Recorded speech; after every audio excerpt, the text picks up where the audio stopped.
जीवन में आप चाहें जितनी अच्छी अच्छी किताबें पढ़ लो, कितने भी अच्छे शब्द सुनो, लेकिन जब तक आप उनको अपने जीवन में नहीं अपनाते तब तक उसका कोई फायदा नहीं होगा।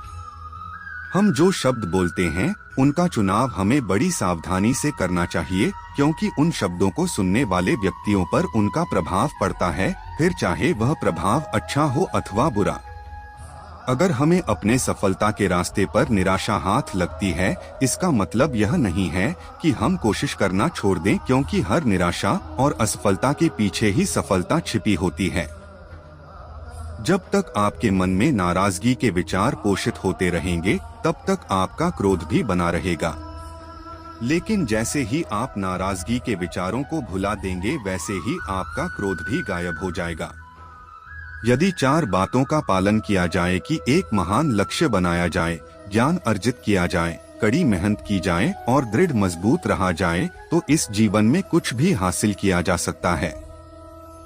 अंत में यही चीज सबसे ज्यादा मायने रखती है कि आपने कितनी अच्छी तरह से प्रेम किया, अपने जीवन को कितना भरपूर जिया और आपने कितनी गहराई से लोगों की त्रुटियों को माफ किया। एक जागे हुए व्यक्ति को रात बड़ी लंबी लगती है, एक थके हुए व्यक्ति को मंजिल बड़ी दूर नजर आती है। सच्चे धर्म से बेखबर मूर्खों के लिए जीवन मृत्यु का सिलसिला भी उतना ही लंबा प्रतीत होता है। एक विचारहीन मनुष्य की प्यास अमर बेल की तरह बढ़ती है। वह एक जीवन से दूसरे जीवन की तरफ उसी तरह से भागता है जैसे जंगल में एक बंदर फलों के लिए एक पेड़ से दूसरे पेड़ पर भागता रहता है। अगर आपको अच्छा साथी ना मिले तो अकेले चलें, उस हाथी की तरह जो कि अकेले ही जंगल में घूमता है। अकेले रहना कहीं अच्छा है, बजाय उन लोगों के साथ के जो कि आपकी प्रगति में बाधा बनते हैं।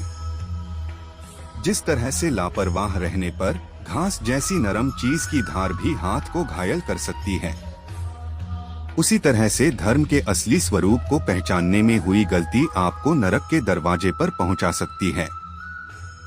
जीवन में कठिनाइयां हमें बर्बाद करने नहीं आती है, बल्कि यह हमारी छुपी हुई सामर्थ्य और शक्तियों को बाहर निकलने में हमारी मदद करती है। कठिनाइयों को यह जान लेने दो कि आप उससे भी ज्यादा कठिन हो।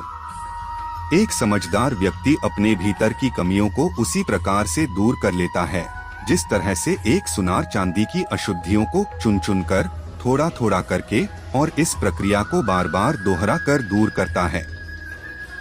किसी जंगली जानवर की अपेक्षा एक कपटी और दुष्ट मित्र से अधिक डरना चाहिए, क्योंकि जानवर तो बस आपके शरीर को नुकसान पहुंचा सकता है, परंतु एक बुरा मित्र आपकी बुद्धि को नुकसान पहुंचा सकता है।